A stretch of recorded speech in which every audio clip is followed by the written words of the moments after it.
अस्सलाम वालेकुम dear students. आज के इस वीडियो लेक्चर में हम डिस्कस करेंगे अबाउट लिफ्ट प्रॉब्लम। और लिफ्ट में हमें देखना है apparent weight of a person. आपको ये बात पता होनी चाहिए कि जो वेट होता है, जो एक आदमी का, जो एक पर्सन का वज़न होता है, वो क्या होता है कि मान लो वेइंग मशीन है उसके सामने, उसके नीचे। ये मान लो वेइंग मशीन है, दिस इज़ वेइंग मशीन जिससे हम वज़न देखते हैं। और वेइंग मशीन से वज़न देखने के लिए उस पर्सन को उसके ऊपर चढ़ना पड़ता है। ये पर्सन अभी बैठा है वेइंग मशीन के ऊपर, तो ये वेइंग मशीन पर लगाएगा डाउनवर्ड फोर्स mg। और ये वेइंग मशीन इस पर्सन पे जो रिएक्शन लगाएगा, नॉर्मल रिएक्शन, वो अपवर्ड्स होगा r। तो आपको ये बात समझ लेनी चाहिए कि जो रीडिंग वेइंग मशीन दिखाएगी, the reading of weighing machine is not actually the mg, it is actually normal reaction. हाँ, ये इसके बराबर होता है नॉर्मल कंडीशन में, और ये कभी इसके बराबर नहीं होगा। उसके लिए हमें पढ़ना पड़ता है लिफ्ट प्रॉब्लम। तो जनरली द वेट, जो वेइंग मशीन आदमी का वेट दिखाती है, that is actually normal reaction of weighing machine on the person directed upwards R. तो वो रीडिंग आर के बराबर होती है। तो अब हमें लिफ्ट प्रॉब्लम में देखना है, बहुत सारे केसेस हैं। मान लो ये लिफ्ट है, से दिस इज लिफ्ट,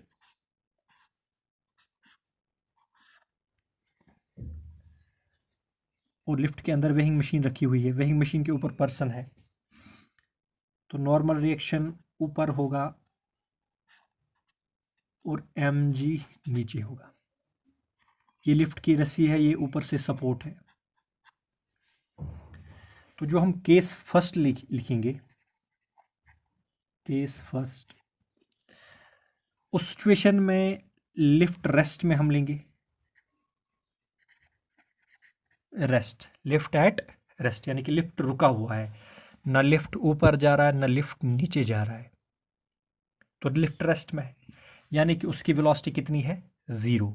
तो ज़ीरो ही रहेगी हमेशा के लिए, यानी कि कांस्टेंट वेलोसिटी। कांस्टेंट वेलोसिटी मतलब एक्सेलेरेशन कितनी, ज़ीरो, एक्सेलेरेशन ज़ीरो। या अगर ये यूपर जा रहा है या नीचे जा रहा है, लेकिन इसकी वेलोसिटी कांस्टेंट होनी चाहिए, यानी कि ये रेस्ट में है और यूनिफॉर्म मोशन। यानी कि पहला केस जो है वो ये कहता है कि लिफ्ट या तो रुका हुआ है, या ऊपर जा रहा है या नीचे जा रहा है, लेकिन जिस भी वेलोसिटी के साथ जा रहा है वो वेलोसिटी क्या है, कांस्टेंट, यानी कि एक्सेलरेशन क्या है, ज़ीरो। तो पहला केस है कि acceleration of lift is zero. तो जो पूरा सिस्टम है, ये जो पूरा सिस्टम है, इस पर नेट फोर्स ज़ीरो होगा, क्योंकि हमने पढ़ा है Newton second law of motion. Newton second law of motion क्या कहता है, F is equal to M A. तो जब एक्सेलरेशन ज़ीरो है, इसका मतलब एक्सटर्नल फोर्स कितना लगा होगा, zero. Net external force is zero on this system. अब अपवर्ड फोर्स जो यहाँ पे इन्वॉल्व है, that is R, downward force is M G. तो ना तो सिस्टम अपवर्ड जा रहा है ना नीचे जा रहा है, इसका मतलब आर एम जी के बराबर होगा। या आप ऐसे भी लिख सकते हो कि आर माइनस एम जी, यानी कि आर ऊपर है एम जी नीचे है, इसलिए माइनस कर रहे हैं क्योंकि दो फोर्सेस की डायरेक्शन अपोजिट है। तो रिजल्टेंट निकाल रहे हैं तो किसके बराबर है, ज़ीरो। तो ये एम जी इधर जाएगा, एम जी इधर जाएगा, तो बनेगा R is equal to M G. तो इस सिचुएशन में जो एक्चुअल वेट पर्सन का होगा, जो एक्चुअल वेट होगा वो अपेरेंट होता है, जो मशीन दिखाएगी उस वेट के बराबर होगा, अपेरेंट वेट। तो ऐसी सिचुएशन में लिफ्ट में रखी हुई जो वेइंग मशीन है, वो जो पर्सन का वेट दिखाएगी वो पर्सन के एक्चुअल वेट के बराबर होगी। This is case first. Case second,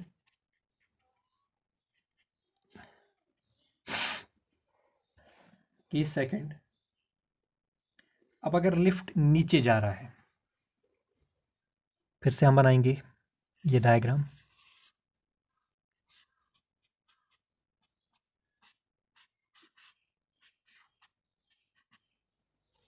अब लिफ्ट जो है नीचे जा रहा है, और नीचे जा रहा है लेकिन विद कांस्टेंट वेलोसिटी नहीं जा रहा है, यानी कि नॉन यूनिफॉर्म मोशन है। अब इसके पास एक्सेलेरेशन है, पहले केस में एक्सेलेरेशन जीरो थी, सेकंड केस में एक्सेलेरेशन है और डाउनवर्ड है। तो नीचे की तरफ एम जी, ऊपर की तरफ आर। तो ये देखना है हमें कि सिस्टम जिधर की तरफ जाए, सिस्टम जिधर की तरफ जा रहा है नेट फोर्स उधर की तरफ ही लग रहा है। तो सिस्टम जा रहा है नीचे, तो नेट फोर्स भी कहाँ लगेगा, नीचे। मान लो पर्सन का मास है m, mass of person is m, तो उस पर नेट फोर्स लगेगा ma। अब किधर की तरफ लगेगा, वो डाउनवर्ड की तरफ।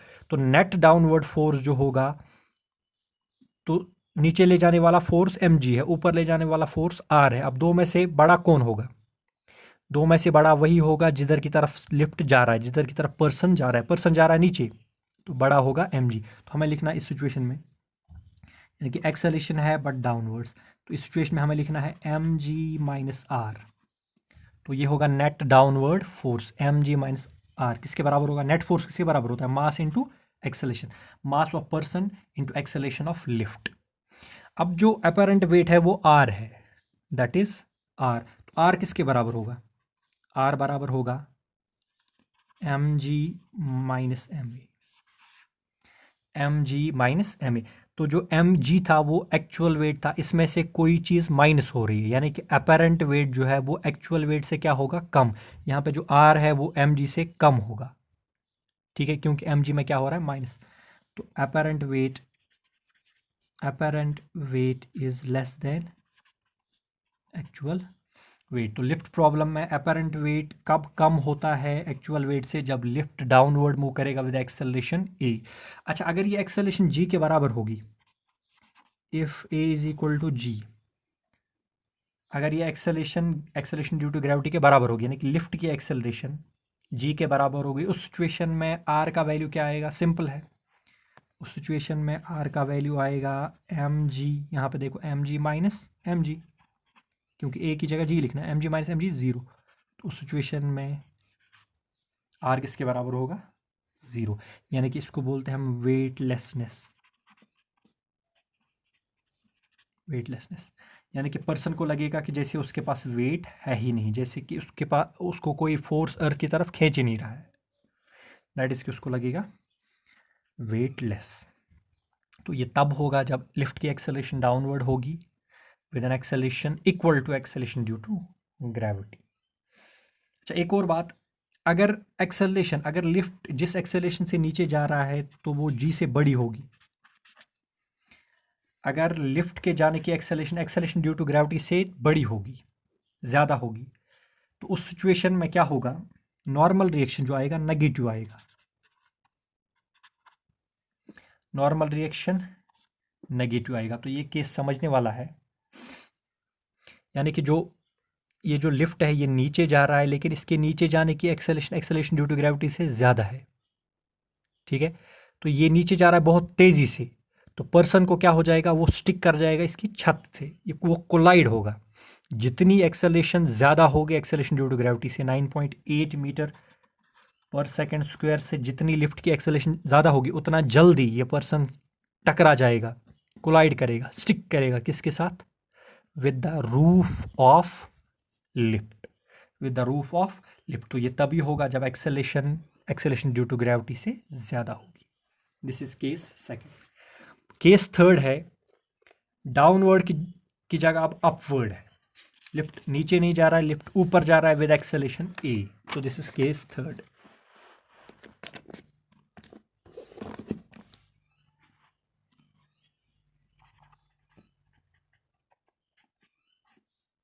केस थर्ड, ये लिफ्ट हमारे पास है, ये वेइंग मशीन है, downward mg, normal reaction r। अब जो लिफ्ट है वो अपवर्ड मोशन कर रही है विद एक्सेलरेशन a। अब लिफ्ट ऊपर की तरफ जा रहा है, तो अगर लिफ्ट ऊपर की तरफ जा रहा है, मीन्स कि नेट फोर्स भी कहाँ लगेगा, ऊपर की तरफ।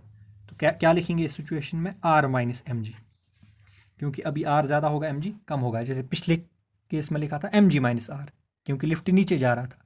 अब लिखना है r माइनस mg, लिफ्ट ऊपर जा रहा है, is equal to mass into acceleration. तो r इस सिचुएशन में आएगा mg plus ma।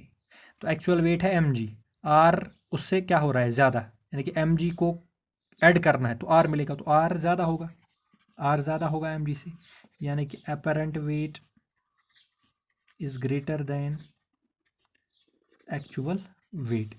Apparent weight इस सिचुएशन में ज़्यादा होगा as compare to actual weight. तो पर्सन को लगेगा कि जैसे उसका मास बहुत ज़्यादा, उसका वेट बहुत ज़्यादा है, जैसे वो भारी है, तो ये तभी होगा जब एक्सेलरेशन लिफ्ट की होगी डायरेक्टेड अपवर्ड्स, यानी कि लिफ्ट नीचे की बजाय ऊपर जा रहा होगा।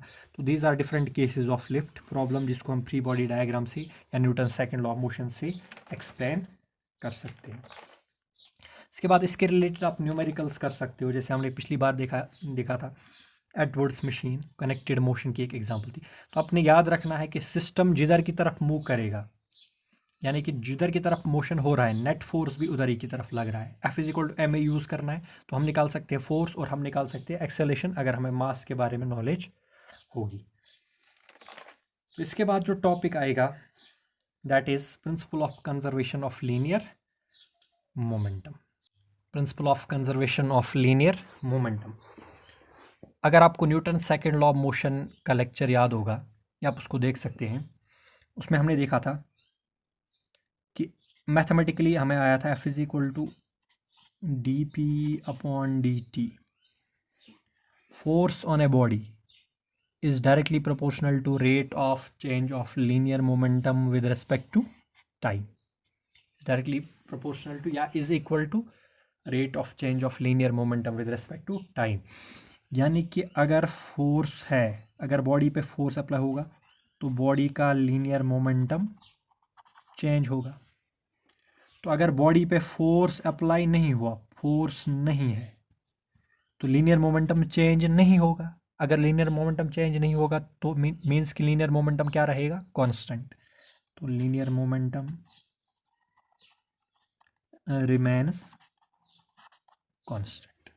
ठीक है, तो सिंपल है, ये हमने ऑलरेडी पढ़ा है, या आप कह सकते हो Newton second law of motion से पढ़ा है या फर्स्ट लॉ ऑफ मोशन से पढ़ा है, दोनों से ये बात सामने आती है। तो कहने का मतलब ये है, अगर बॉडी पे फोर्स अप्लाई हुआ ही नहीं, यानी कि net external force on a body और on a system of particles is zero, तो उस सिचुएशन में उस सिस्टम का, उस बॉडी का लीनियर मोमेंटम क्या रहेगा, कांस्टेंट। तो यही है principal of conservation of linear momentum. तो इसको हम स्टेटमेंट लिखेंगे, states that the linear momentum of an isolated system remains constant. The linear momentum of an isolated system remains constant. अब सवाल है आइसोलेटेड सिस्टम, आइसोलेटेड सिस्टम का मतलब हुआ ऐसा system on which net force is equal to zero, ऐसा system जिस पे नेट फोर्स जीरो होगा, that system is called as isolated system. तो आप इसके दो स्टेटमेंट लिख सकते हैं, या तो आप लिख सकते हो it states that the linear momentum of an isolated system remains constant, या आप ऐसे लिख सकते हो the linear momentum of A system remains constant if external force on the system is zero, ऐसे भी लिख सकते हैं। तो वो हमने ऑलरेडी इसमें एडजस्ट कर दिया वर्ड आइसोलेटेड सिस्टम में। तो अगर आपके पास एक सिस्टम है, उसमें बहुत सारे पार्टिकल्स हैं, अब ये सिस्टम है, ये पार्टिकल, इससे क्या मतलब होता है ये हम एग्जांपल में देखेंगे। तो मैं कह रहा हूं कि एक सिस्टम हमारे पास है, मान लो उसमें n पार्टिकल्स हैं, उसमें n पार्टिकल्स हैं। तो पहला पार्टिकल जो है उसका लीनियर मोमेंटम है p1, दूसरा पार्टिकल जो है उसका लीनियर मोमेंटम है p2, तीसरा पार्टिकल है इसका लीनियर मोमेंटम p3, इसी तरह से n पार्टिकल है, nth पार्टिकल का लीनियर मोमेंटम है pn। इनको ऐड करेंगे, यानी कि आपको मिल जाएगा total linear momentum of A system of particles. ये एक भी हो सकता है, एक से ज़्यादा भी हो सकता है, ये एग्जांपल से क्लियर होगा। तो total linear momentum of system is capital P। तो हमारे पास एक सिस्टम है जिसमें n पार्टिकल्स है, तो इस सिस्टम का जो टोटल लीनियर मोमेंटम है वो सब लीनियर मोमेंटम उसके वेक्टर सम के बराबर होगा। इसको हम कहते हैं सुपरपोजिशन प्रिंसिपल भी, यानी कि जैसे हम सिंपली देखते हैं अगर स्केलर एडिशन में होगा, यानी कि एक फैमिली है, इस एक पर्सन के पास 10 रुपये है, दूसरे के पास कुछ और है, तीसरे के पास कुछ और है, तो जो नेट इनकम होगी फैमिली की वो सब के पैसों का जो हमें क्या करना है, सम। तो यहाँ पे सिस्टम में n पार्टिकल्स हैं, तो सिस्टम का जो टोटल लीनियर मोमेंटम होगा, सब लीनियर मोमेंटम, उसको वेक्टर सम करना है, तो हमें मिल जाएगा टोटल लीनियर मोमेंटम। अब Newton second law of motion क्या कहता है, एफ एक्सटर्नल किसके बराबर होगा, D P by D T, rate of change of linear momentum with respect to time. ये है Newton second law of motion. अब अगर मैं कहूं if F external is zero, अगर एक्सटर्नल फोर्स जीरो हो गया यानी कि सिस्टम क्या हो गया, आइसोलेटेड, सिस्टम हो गया आइसोलेटेड, यानी कि इस इक्वेशन का लेफ्ट हैंड साइड जीरो हो गया। बताओ dp/dt किसके बराबर आएगा, जीरो, यानी कि rate of change of linear momentum with respect to time is zero, या कहो differentiation of linear momentum with respect to time is zero. बताओ किस चीज़ की डिफरेंशिएशन जीरो होती है, जो चीज़ क्या होगी, कांस्टेंट। तो p क्या होगा, p इज कांस्टेंट। तो वही तो कह रहा है law of conservation of linear moment, अगर एक्सटर्नल फोर्स जीरो है तो p कांस्टेंट है। लीनियर मोमेंटम सिस्टम का क्या रहता है, कांस्टेंट, अगर उस सिस्टम पे एक्सटर्नल फोर्स क्या होगा, zero. This is law of conservation of linear momentum, very important and very fundamental law in physics. तो अब इसको हम एग्जाम्पल से हम समझ सकते हैं। इसकी एग्जाम्पल क्या है, जैसे एक एग्जाम्पल है कॉमन, सबको पता है, recoiling of a gun.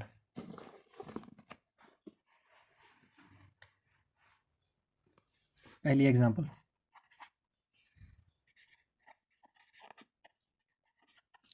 Recoiling of a gun. Recoiling of a gun क्या होता है, जब भी आपने देखा होगा, जब भी कोई सोल्जर फायर करता है तो उनको एक एडवाइस दी जाती है कि ये जो गन है इसका जो बैक पोर्शन है, ये मान लो गन है, ये गन है, तो इसका जो ये बैक पोर्शन है ये सोल्जर के शोल्डर के साथ लगना चाहिए, स्टिक करना चाहिए। ऐसा इसीलिए हो रहा है क्योंकि हमारे पास जो यहाँ पे सिस्टम है वो यह है gun plus bullet, gun plus bullet. तो it is two particle system, जो मैं अभी बता रहा था, सिस्टम ऑफ पार्टिकल्स, वहां पे n पार्टिकल्स हमने लिए थे, तो p1 plus p2 plus p3 plus pn आया था। तो यहाँ पे दो पार्टिकल सिस्टम है, gun and bullet, gun and bullet. तो अगर हम बिफोर फायरिंग की बात करेंगे, फायर करने से पहले, बिफोर फायरिंग, जो गन बुलेट सिस्टम है, गन प्लस बुलेट सिस्टम, ये किस स्टेट में है, इट इज एट रेस्ट। अब after firing, after firing, firing के लिए क्या करते हैं हम, गन का ट्रिगर प्रेस करते हैं, लेकिन जो गन है वो पर्सन के साथ है, तो गन पे कोई एक्सटर्नल फोर्स नहीं लग रहा है, gun is with person and this whole person with gun and bullet, this whole is single system. तो इस पे बाहर से कोई एक्सटर्नल फोर्स नहीं है। तो आफ्टर फायरिंग, आफ्टर फायरिंग जो बुलेट है वो आगे जा रही है, जो गन है वो रिकॉइल हो रहा है पीछे की तरफ, वो रिकॉइल हो रहा है पीछे की तरफ। अब ऐसा क्यों हो रहा है, ऐसा इसीलिए हो रहा है क्योंकि बिफोर फायरिंग जो है गन और ब्लेड सिस्टम रेस्ट में है, यानी कि लीनियर मोमेंटम कितना, इसको कहेंगे P initial, I for initial, P initial कितना, जीरो। ठीक है, तो सिस्टम का एक्सटर्नल फोर्स जीरो है, आइसोलेटेड सिस्टम में, बताओ पी फाइनल भी कितना होना चाहिए, पी फाइनल भी होना चाहिए जीरो। तो इस पी फाइनल को जीरो करने के लिए, टोटल मोमेंटम को कांस्टेंट रखने के लिए जितना वो पहले था, इसीलिए बुलेट अगर आगे जाएगी, गन रिकॉइल होगा पीछे की तरफ। ठीक है, तो जो मास ऑफ गन होगा, suppose that is mg, velocity of gun is vg, plus mass of bullet is mb, velocity of bullet is vb। ठीक है, we know that mass into velocity is linear momentum, तो ये है linear momentum of gun, ये है linear momentum of bullet, ये जब चलने लगेंगे तो बनेगा फाइनल लीनियर मोमेंटम। ठीक है, अब पी आई और पी एफ बराबर होंगे क्योंकि एक्सटर्नल फोर्स जीरो है, तो P I is equal to P F, momentum constant रहेगा, चेंज नहीं होगा बिकॉज सिस्टम आइसोलेटेड है, एक्सटर्नल फोर्स जीरो है। अगर पी आई पी एफ के बराबर है तो कहने का मतलब M G V G plus M B V B, ये हो गया पी एफ किसके बराबर होगा, पी आई जीरो। ठीक है, तो जो एम जी वी जी होगा वो बराबर होगा, ये उधर जाएगा तो बनेगा minus M B V B, यानी कि गन का लीनियर मोमेंटम और बुलेट का लीनियर मोमेंटम, बताओ एक दूसरे के क्या आ रहे हैं, अपोजिट। अपोजिट। तो गन इसीलिए रिकॉइल हो रहा है, गन इसीलिए पीछे की तरफ पुश हो रहा है, क्योंकि उसको लीनियर मोमेंटम को क्या करना है, कंजर्व करना है, कांस्टेंट रखना है। दैट इज़ वाई कि सोल्जर्स को हम एडवाइस करते हैं कि ये जो गन का बैक साइड है फटा है, इसको आप शोल्डर के साथ रखो, क्योंकि जब ये रिकॉइल होगा तो ये पर्सन को धक्का दे सकता है पीछे की तरफ। ठीक है, तो ऐसे आप निकाल सकते हो वेलोसिटी ऑफ गन वी जी बराबर होगा -mb vb divided by m g। तो this is one example of law of conservation of linear momentum. इसी तरह से आप दूसरी एग्जाम्पल देख सकते हो, explosion of bomb.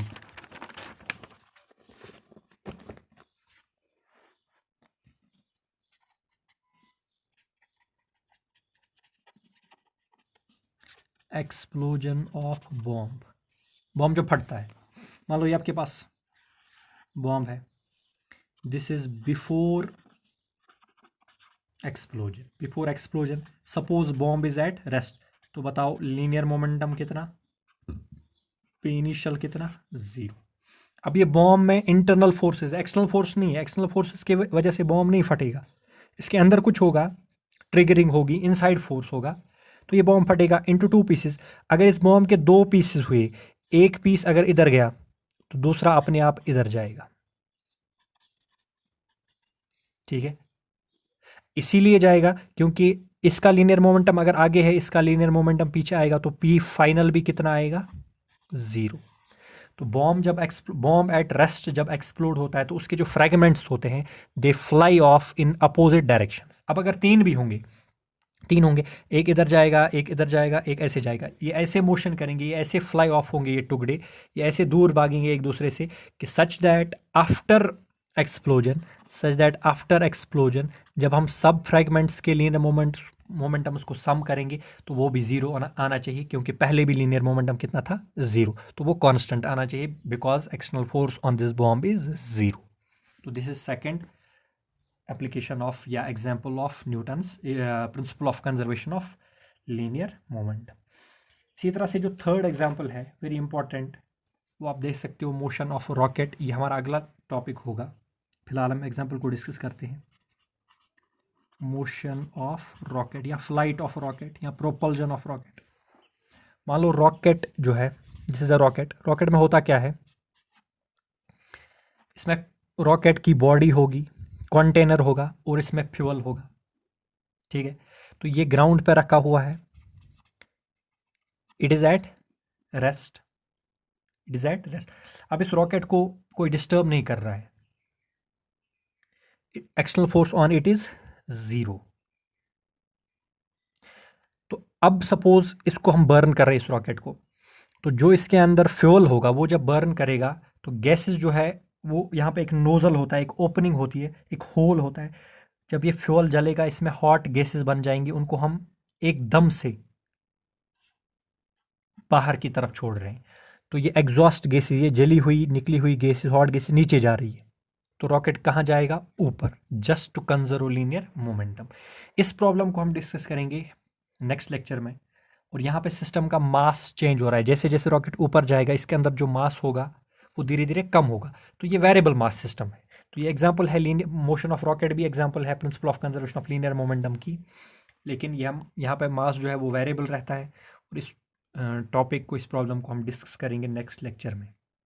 Thank you.